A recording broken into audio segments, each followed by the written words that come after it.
Hi welcome to దేవా exam practice YouTube channel. ఈ వీడియోలో అర్థమెటిక్స్ సంబంధించి 5 ప్రాక్టీస్ క్వశ్చన్స్ అనేవి మనం డిస్కస్ చేయడం జరుగుతుంది. ఇది అర్థమెటిక్స్ సంబంధించి ఫస్ట్ వీడియో. ప్రీవియస్లీ రీజనింగ్ సంబంధించి ఒక వీడియో చేయడం జరిగింది. ఇక్కడ నుంచి కంటిన్యూషన్ అనేది ఉంటుంది. 1, 2, 3, 4, 5 వీడియోస్ అనేవి రీజనింగ్ సంబంధించి అవ్వచ్చు, అర్థమెటిక్స్ సంబంధించి అవ్వచ్చు, అలాగే అడ్వాన్స్ మ్యాథ్స్ సంబంధించి అవ్వచ్చు. వీడియోస్ అనేవి 1 by 1 అప్లోడ్ చేసుకుంటూ వెళ్ళడం జరుగుతుంది.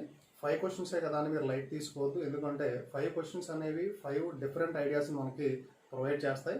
వాటితో పాటుగా ఈచ్ క్వశ్చన్కి నెంబర్ ఆఫ్ సొల్యూషన్స్ అనేవి మనం డిస్కస్ చేయడం జరుగుతుంది. కాబట్టి సబ్జెక్ట్ అనేది మీరు బాగా గెయిన్ చేసుకోవడానికి చాలా యూస్ఫుల్గా మీకు ఈ క్వశ్చన్స్ అనేవి ఉపయోగపడతాయి. అంటే ప్రతిరోజు కూడా 5 క్వశ్చన్స్ చొప్పున మీరు నోట్స్ మెయింటైన్ చేసి నోట్స్లో రాసుకుంటే కనుక ఎగ్జామ్కి వెళ్ళడానికి ముందు ఇవన్నీ కూడా ఒకసారి రివిజన్ చేసుకుని ప్రాక్టీస్ చేసి ఎగ్జామ్కి వెళ్తే కనుక మీకు పర్ఫెక్షన్ అనేది రావడం జరుగుతుంది.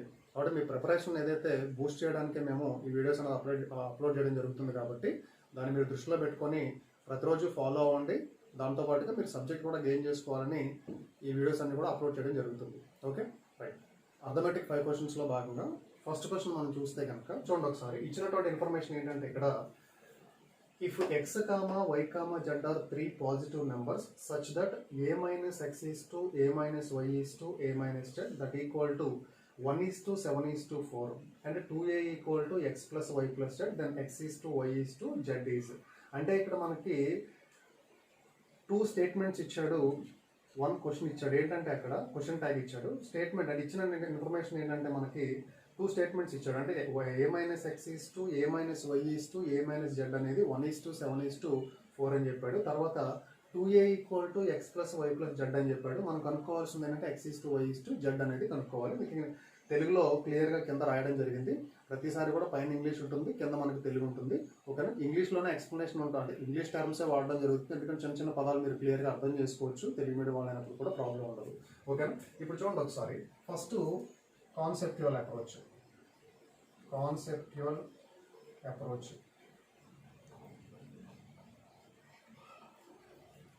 కాన్సెప్చువల్ అప్రోచ్ అనేది మనం గమనిస్తే కనుక వాడు ఇచ్చిన ఇన్ఫర్మేషన్ ఏంటంటే నేను ఇక్కడ రాస్తున్నాను. చూడండి ఒకసారి.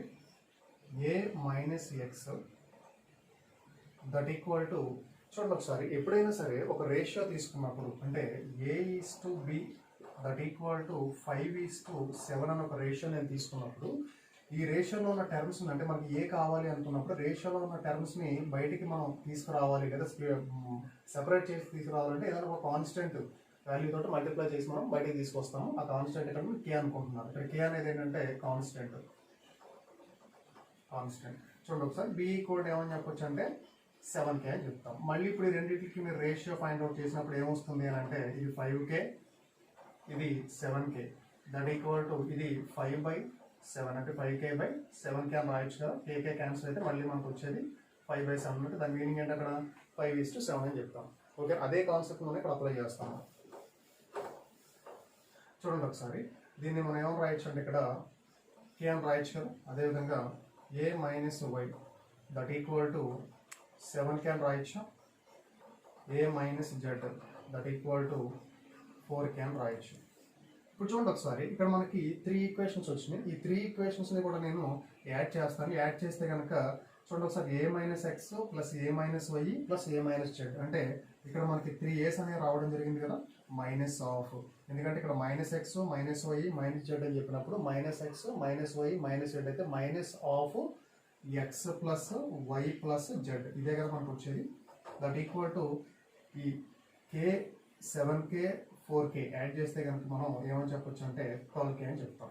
అవునా, ఇప్పుడు మీరు జాగ్రత్తగా గమనిస్తే కనుక 2a equal to x plus y plus z అనేది ఇన్ఫర్మేషన్లో మనకి సెకండ్ స్టేట్మెంట్ కంటే ఇవ్వడం జరిగింది. కాబట్టి అదే నేను తీసుకుంటున్నాను. ఇక్కడ x plus y plus z ప్లేస్లో నేను 2a రాసుకుంటున్నాను. అంటే ఇది 3a minus 2a that equal to 12k. అంతేగా. ఇప్పుడు మనం ఏ ఈక్వల్ టు ఏమని చెప్పొచ్చు అంటే 12k అని చెప్పొచ్చు. ఏ ఈక్వల్ టు 12k. ఎప్పుడైతే నాకు ఏ ఈక్వల్ టు 12k వచ్చిందో చూడండి ఒకసారి. ఏ ప్లేస్లో నేను ఏం చేస్తానంటే 12kని సబ్స్టిట్యూట్ చేసుకుంటాను. ఏ ప్లేస్లో 12kని సబ్స్టిట్యూట్ చేసుకుంటాను. దీని నుంచి మళ్ళీ మనం ఈ కే తీసుకొచ్చి ఎక్సర్ తీసుకొస్తే కనుక చూడండి ఒకసారి. ఇది 12k minus k that equal to x అని చెప్పొచ్చు కదా. సేమ్ ఇక్కడ కూడా అంతే. 12k minus 7k that equal to y అని చెప్పొచ్చు.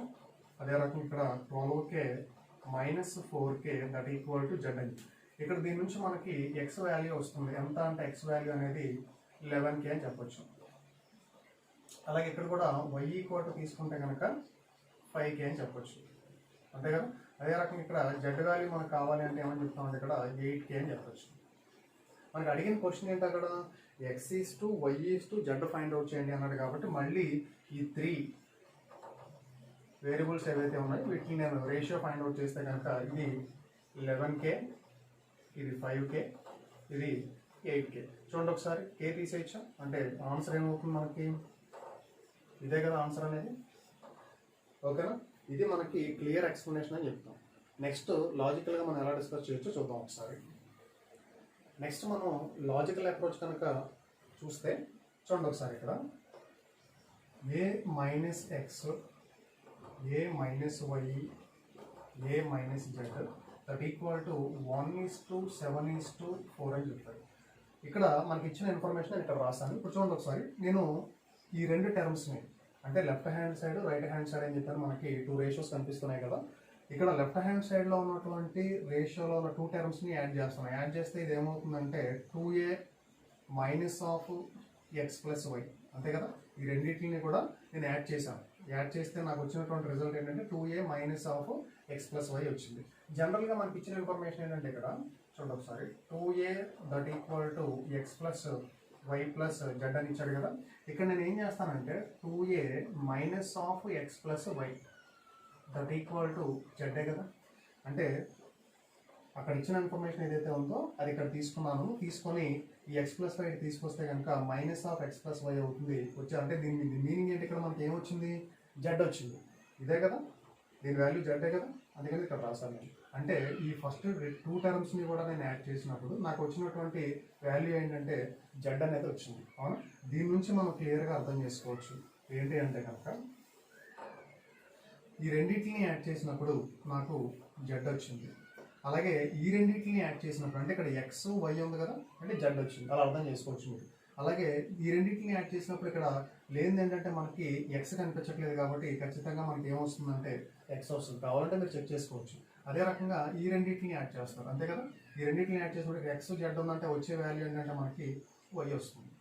ఇప్పుడు దీన్ని ఇక్కడ అప్లై చేస్తాం. అంటే మనకి జెడ్ కావాలి అంటే రేషియోలో ఉన్న ఏ 2 టర్మ్స్ని యాడ్ చేయాలి, ఎందుకంటే ఇది ఈక్వల్ టు ఇది కాబట్టి.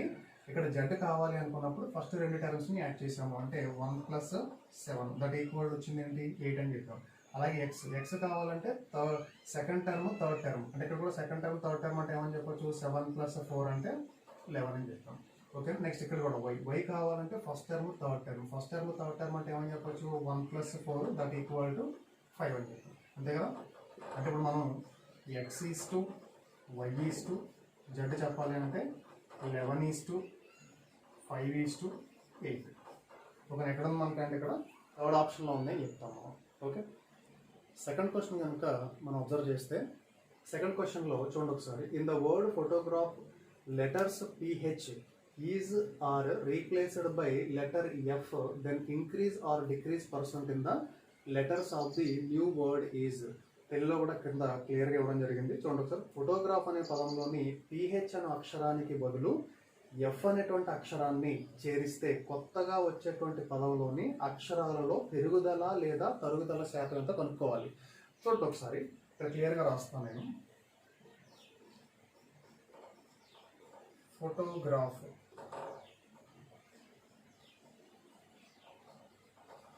ఫోటోగ్రాఫ్ అనేటువంటి పదంలో ఇక్కడ 1 2 3 4 5 6 7 8 9 10 అంటే టోటల్గా ఎన్ని లెటర్స్ ఉన్నాయంటే మనకి 10 లెటర్స్ ఉన్నాయి, అంతే కదా. అంటే ఫోటోగ్రాఫ్ అనేటువంటి పదంలో ఎన్ని అక్షరాలు ఉన్నాయంటే 10 అక్షరాలు ఉన్నాయి. నెక్స్ట్ వాడు ఏమంటున్నాడంటే మన క్వశ్చన్లో ఈ PH అనేటువంటి అక్షరాలకి బదులు F అనేటువంటి పదాన్ని చేర్చాలి. అప్పుడు ఏమవుతుంది ఇక్కడ, ఇదే కదా. అంటే దీని ప్లేస్లో నేను F అనేటువంటి పదం రాశాను. ఇప్పుడు చూడండి ఒకసారి 1 2 3 4 5 6 7 8 మొత్తం ఎన్ని లెటర్స్ వచ్చినాయి మనకి 8 లెటర్స్ వచ్చినాయి. అంటే అంతకు ముందేమో 10 లెటర్స్ ఉన్నాయి, ఇప్పుడేమో 8 లెటర్స్ ఉన్నాయి. తరుగుదల ఎంత ఇక్కడ అంటే మనకి క్లియర్గా 2 లెటర్స్ అనేవి తగ్గినాయి కదా, 2 లెటర్స్ తగ్గినాయి. ఎందుకంటే ఇక్కడ యాక్చువల్గా 4 లెటర్స్ తీసేశాడు, 2 లెటర్స్ పెట్టాడు. 4 లెటర్స్ తీసేసి అంటే పిహెచ్ అని ఇక్కడ పిహెచ్ మొత్తం 4 లెటర్స్. దాంట్లో నుంచి ఇక్కడ అంటే ఆ 4 లెటర్స్ని రిమూవ్ చేసి 2 లెటర్స్ అనేది పెట్టడం జరిగింది. అంటే 2 లెటర్స్ మాత్రం తగ్గుతాయి మనకి. ఆ 2 లెటర్స్ తీసేస్తే కనుక మనకి 8 లెటర్స్ వచ్చినాయి. అవునా? ఇప్పుడు చూడండి ఒకసారి, తరుగుదల శాతము అని అంటాడు. ఇప్పుడు కూడా ఇంక్రీజ్ ఆర్ డిక్రీజ్ పర్సంటేజ్ అనేది ఇనీషియల్గా ఏదైతే వాల్యూ ఉంటుందో ఇనీషియల్ వాల్యూ మీద మనం కన్సిడర్ చేయాల్సి ఉంటుంది. అంతే కదా. ఇప్పుడు మనం దేన్ని కంపేర్ చేసుకోవాలి? ఇనీషియల్గా ఏదైతే వాల్యూ ఉంటుందో దాన్ని కంపేర్ చేసుకునే ఇంత ఇంక్రీజ్ అయింది లేదా ఇంత డిక్రీజ్ అయిందో మనం చెప్తాం. ఇక్కడ 2 డిక్రీజ్ అయింది. ఆ డిక్రీజ్ అయింది దేని మీద అంటే ఇనీషియల్గా ఉన్నటువంటి 10 లెటర్స్ మీద. అంటే 10 లెటర్స్ మీద 2 లెటర్స్ అనేవి డిక్రీజ్ అయినాయి. ఎంత పర్సంటేజో చెప్పాలి మనం. చెప్తే కనుక 10 దీంట్లో 10 టైమ్స్ క్యాన్సిల్ అయితే కనుక 2 into 10 అంటే 20 into 100 చేస్తున్నాం కాబట్టి పర్సంటేజ్ అనేటువంటి సింబల్ పెట్టాలి. డిక్రీజ్ అయింది కాబట్టి మైనస్ అనే సింబల్ వాడుతున్నాను నేను.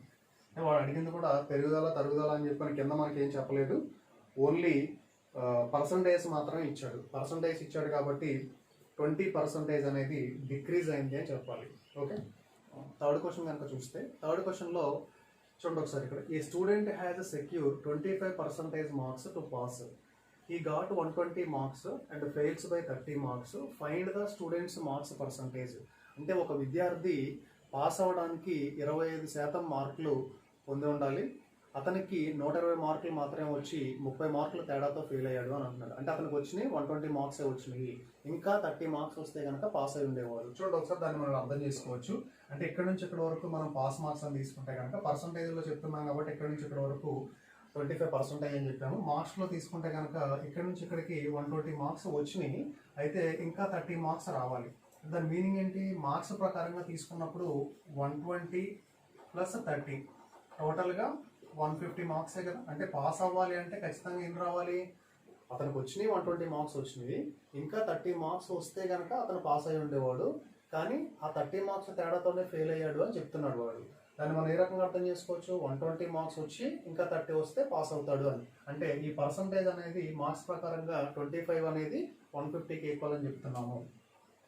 25% మార్క్స్ అనేది 150 మార్క్స్కి ఈక్వల్ అయితే కనుక ఇప్పుడు చూడండి ఒకసారి, find the students marks percentage. అంటే స్టూడెంట్కి సంబంధించి ఎన్నైతే మార్కులు వచ్చినాయో అన్ని మార్కులు ఎంత పర్సంటేజ్ అని మనం అడుగుతున్నాడు. టోటల్ మార్క్స్ అని మనం అడగలేదు. టోటల్ మార్క్స్ అయితే అంటే ఎప్పుడు కూడా టోటల్ కానీ ఇనీషియల్ కానీ ఒరిజినల్ కానీ మనం పర్సంటేజెస్లో 100% కింద కన్సిడర్ చేస్తాము.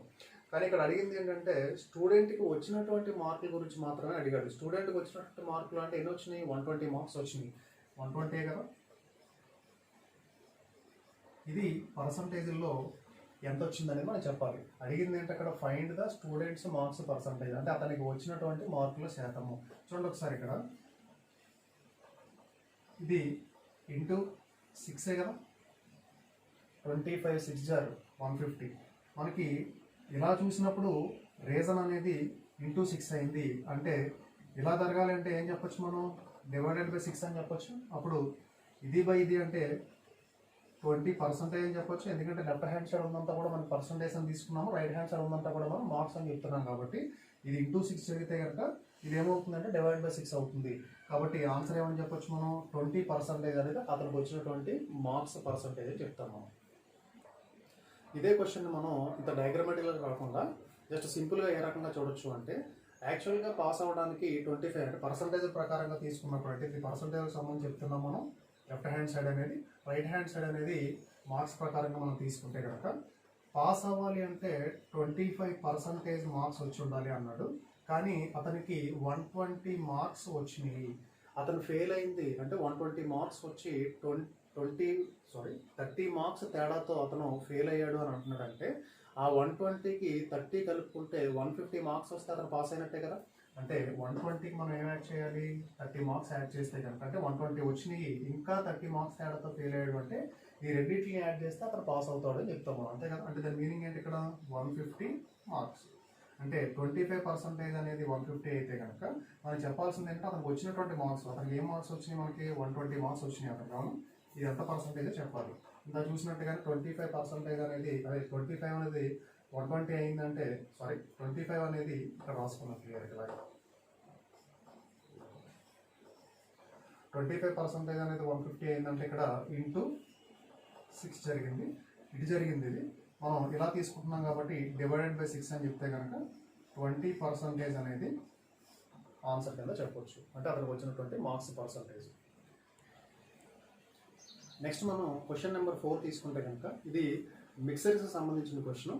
మిక్సర్కి సంబంధించినటువంటి క్వశ్చన్లో వాడు ఇచ్చిన ఇన్ఫర్మేషన్ ఏంటంటే మనకి the ratio of milk and water in a mixer is 4:5. అంటే ఒక మిశ్రమంలో పాలు మరియు నీళ్ళ యొక్క నిష్పత్తి 4:5లో ఉందని చెప్తున్నాడు. అదేవిధంగా how much part of the mixer should be replaced by water so that ratio of milk and water is 2:3.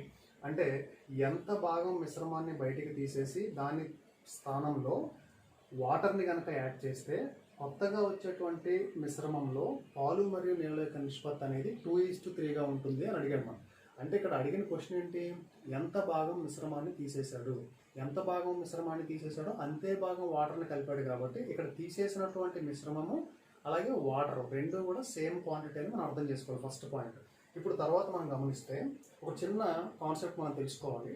ఏంటంటే మిల్క్ వాటర్ అనేది మిక్సర్లో 4:5 రేషియోలో ఉంది. దీంట్లో నుంచి మిక్సర్ తీసేశాడు. మిక్సర్ తీసేస్తున్నప్పుడు ఆ తీసేసేటువంటి మిక్సర్లో మిల్క్ అండ్ వాటర్ ఏ రేషియోలో ఉంటాయంటే మనకి 4:5 రేషియోలో ఉంటాయి.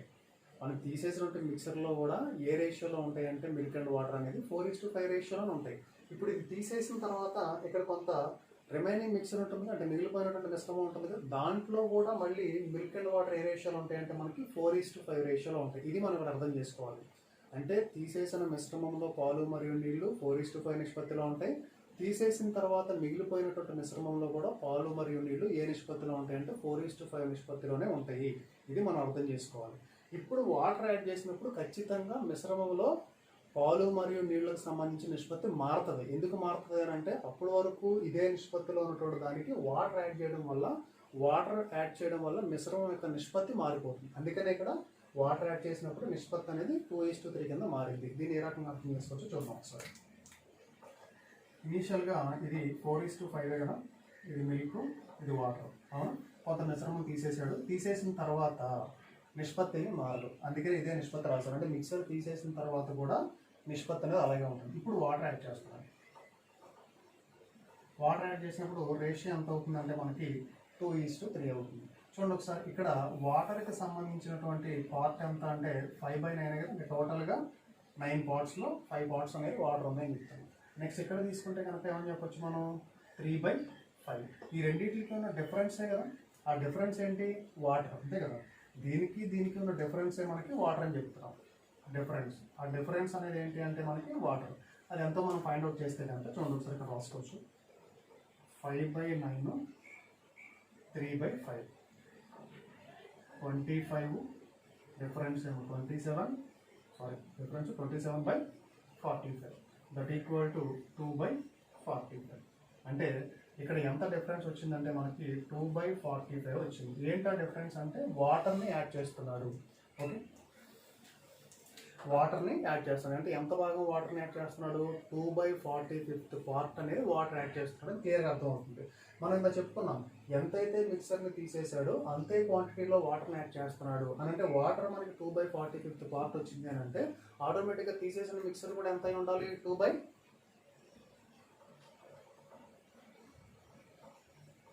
రిమూవ్డ్ మిక్సర్ అంటే తీసేసినటువంటి మిక్సర్ కూడా ఎంత ఉంటుంది మనకి, 2/45 పార్ట్ అని చెప్పాలి. ఎందుకని, అంటే మిక్సర్ ఎంత పరిమాణంలో తీసేసాడో అంతే పరిమాణంలో వాటర్ యాడ్ చేశాడు. అంతే పరిమాణం అంటే వాటర్ ఎంత, ఇక్కడ 2/45 పార్ట్ అనేది వాటర్ ఉంది. అంటే దాని మీనింగ్ ఏంటి, అక్కడ మిక్సర్ తీసేసింది కూడా సేమ్ అంతే పరిమాణంలో మిక్సర్ అనేది కూడా తీసేయడం జరిగింది. కాబట్టి 2/45 అయితే ఇది కూడా 2/40. నెక్స్ట్ మనం క్వశ్చన్ నెంబర్ 5 కనుక చూస్తే ఇది డిస్కౌంట్లకు సంబంధించిన క్వశ్చన్ అని చెప్పొచ్చు, రాయితీలకు సంబంధించింది. చూడండి ఒకసారి, a shopkeeper sold an item at 10% loss after giving a discount equal to half the market price then the cost price is. అంటే ఇక్కడ వాడు ఏం చెప్తున్నాడంటే మనకి, ఒక వ్యాపారి మార్కెట్ ధరలో సగానికి సమానమైనటువంటి రాయితీ ఇస్తూ కూడా ఒక వస్తువుని అమ్మితే అతనికి 10% నష్టం వస్తుంది అని చెప్తున్నారు. ఇక్కడ మనం చూడండి ఒకసారి, జనరల్గా మార్కెట్ ప్రైస్లో నుంచి డిస్కౌంట్ తీసేస్తే మనకు వచ్చేది ఏంటి? సెల్లింగ్ ప్రైస్ అని చెప్తాం. అంటే ప్రకటన ధరలో నుంచి రాయితీ తీసేస్తే కనుక మనకు వచ్చేటువంటిది అమ్మిన వెల అని చెప్తున్నాం మనం. ఇక్కడ చూడండి, మార్కెట్ ప్రైస్ ఎప్పుడు కూడా మనకి, ఎందుకంటే వాడు సగానికి అని అంటున్నాడంటే 1 అని అనుకుంటున్నాం, ఎందుకంటే ఫ్రాక్షన్స్లో ఉంది కాబట్టి ఫ్రాక్షన్స్లో ఇచ్చినప్పుడు ఎప్పుడు కూడా ఇనీషియల్ వాల్యూ 1 అవుతుంది మనకి. దీంట్లో నుంచి డిస్కౌంట్ తీసేస్తున్నాను నేను. డిస్కౌంట్ ఎంత అంటే సగానికి కదా తీసేసేది, డిస్కౌంట్ అనేది సగం తీసేస్తున్నాడు. అంటే సగం తీసేస్తే వచ్చేది అంటే యాక్చువల్గా సెల్లింగ్ ప్రైస్. అవునా? అంటే మార్కెట్ ప్రైస్ సగం అని చెప్పొచ్చు, మనం సెల్లింగ్ ప్రైస్ అని చెప్పొచ్చు కదా. ఓకే, ఇది ఫస్ట్. నెక్స్ట్ ఏమన్నాడు చూడండి ఒకసారి, అమ్ముతూ కూడా 10% లాస్ వస్తుంది అని అంటున్నారు. అమ్ముతూ కూడా 10% లాస్ అని అంటే లాస్ అనేది దేని మీద వస్తుంది? బేసిక్గా కాస్ట్ ప్రైస్ మీద. అంటే కాస్ట్ ప్రైస్ మీద లాస్ తీసేస్తే కనుక వచ్చేది మనం ఏమని చెప్తాము? సెల్లింగ్ ప్రైస్ అని చెప్తాం. అంటే కాస్ట్ ప్రైస్లో నుంచి లాస్ తీసేస్తే కనుక వచ్చేదాన్ని మనం సెల్లింగ్ ప్రైస్ అని చెప్తాం. అంటే 10% లాస్ తీసేసాము అని అంటే రిమైనింగ్ ఉండేది ఏంటి? 90% కదా. అవునా? అంటే 90%. ఇది ఏంటిది? Selling price. ఇది 2 అనుకుంటే కనుక ఈ రెండు ఈక్వల్ అని చెప్పినప్పుడు ఇక్కడ రాస్తాను, నేను అరెస్ట్ చేసాం.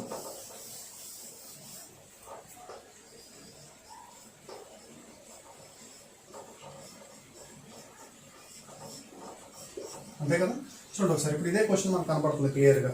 అంటే మార్కెట్ ప్రైస్లో సగానికి రాయితీ ఇస్తే ఆటోమేటిక్గా మనకు వచ్చేది సెల్లింగ్ ప్రైస్. ఆ సెల్లింగ్ ప్రైస్ దేనికి ఈక్వల్ అంటే కాస్ట్ ప్రైస్ మీద. ఇప్పుడు కూడా లాస్ వస్తుంది అంటే దేని మీద వస్తుంది? కాస్ట్ ప్రైస్ మీద. ఆ కాస్ట్ ప్రైస్ మీద 10% లాస్ కమ్మిన దానికి సమానం అని చెప్పాడు. అంటే 90%గా సేల్ చేస్తుంది. అంటే ఎప్పుడైతే మనం 90% రాసామో ఇదంతా కూడా సెల్లింగ్ ప్రైస్ కింద మారుతుంది అని చెప్తాం మనం. ఓన్లీ 10% అయితే మనం లాస్ అని చెప్తాము. ఇది 90% అని చెప్తున్నాం అంటే లాస్ తీసేసిన తర్వాత వచ్చేదాన్ని మనం సెల్లింగ్ ప్రైస్ అని చెప్తాం. అంటే ఇక్కడ వచ్చే సెల్లింగ్ ప్రైస్, ఇక్కడ వచ్చే సెల్లింగ్ ప్రైస్ రెండు కూడా ఈక్వల్ అని క్లియర్గా అర్థం అవుతుంది. ఇప్పుడు చూడండి, మనకు అడిగింది ఏంటి? కాస్ట్ ప్రైస్ అడిగాడు. అవునా? దీన్ని మనం అర్థం చేసుకోవచ్చు.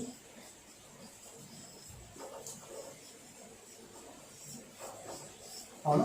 2 దీంట్లో 5 టైమ్స్ క్యాన్సిల్ అయితే కానీ మనకు కాస్ట్ ప్రైస్ ఒకటే కావాలి.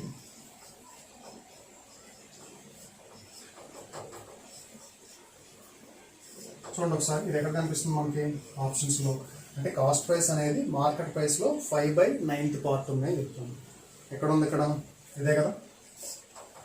ఓకేనా? కాబట్టి ఈ 5 క్వశ్చన్స్ మనకి మీరు నోట్స్ పెట్టుకోండి.